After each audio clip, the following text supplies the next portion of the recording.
Assalamualaikum warahmatullahi wabarakatuh. Perkenalkan, nama saya Okta Emadia. Saya berasal dari Politeknik Sekayu, jurusan Teknik Informatika, yang mana video kali ini saya memenuhi ujian tengah semester mata kuliah Praktikum Sistem Pakar, yang mana di sini ada proyek Sistem Pakar, yaitu diagnosa kerusakan komputer.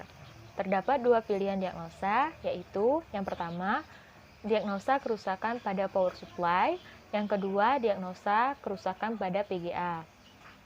Menu diagnosa kerusakan power supply yaitu nanti akan muncul pertanyaan penyebab dari kerusakan power supply, dan nanti akan mendapatkan solusi atau penyebab masalah dari kerusakan power supply tersebut.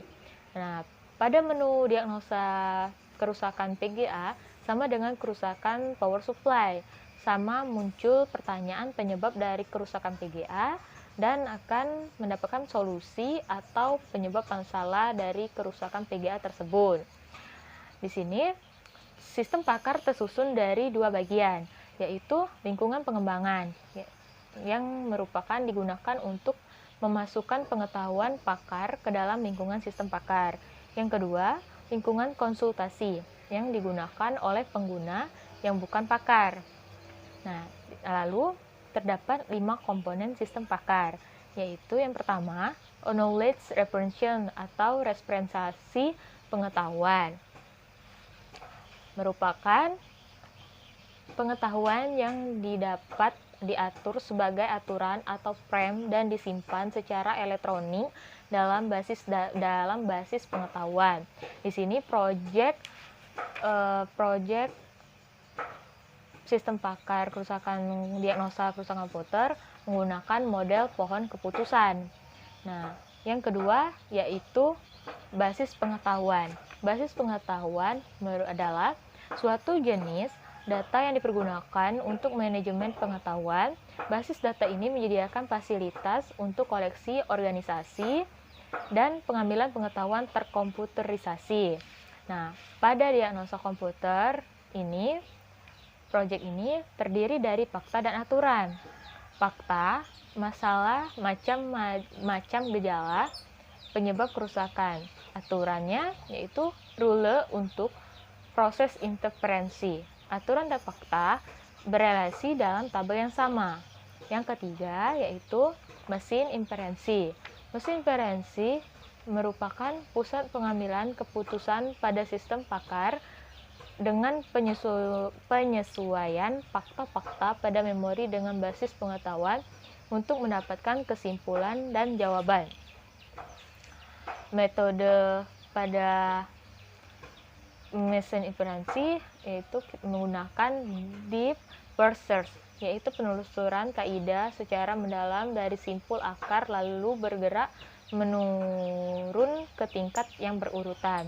Tekniknya menggunakan backward chaining, yaitu pelacakan dari tujuan yang akan dituju, kemudian dicari aturan yang memiliki tujuan tersebut untuk kesimpulannya. Yang keempat, user interface.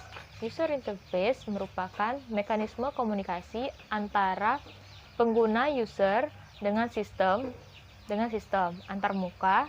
Pemakai user interface dapat menerima informasi dari pengguna user dan memberikan informasi kepada pengguna user untuk membantu mengarahkan alur penelusuran masalah sampai ditemukan suatu solusi, yaitu menggunakan GUI.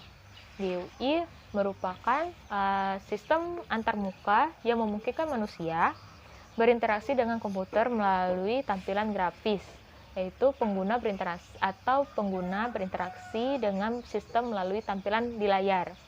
Yang kelima, fasilitas penjelasan. Nah, di sini menampilkan pertanyaan dan pengguna menjawab sesuai dengan masalah yang dihadapi, lalu akan diakhiri dengan ditampilkan solusi atau sumber masalah dari kerusakan tersebut, dari kerusakan diagnosa tersebut.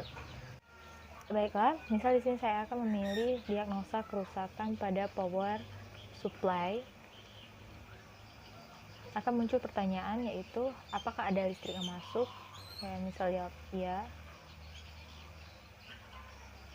Apakah muncul screen BIOS atau OS? Dijawab ya. Komputer baru dirakit? Dijawab tidak. Menyala setelah booting kedua? Dijawab ya. Nah, lalu akan muncul masalah terjadi pada power supply. Nah, jika ingin kembali ke menu awal, klik saja home. Maka kembali akan pada tampilan awal. Baiklah, mungkin itu saja yang dapat saya sampaikan pada video kali ini. Semoga bermanfaat. Wassalamualaikum warahmatullahi wabarakatuh.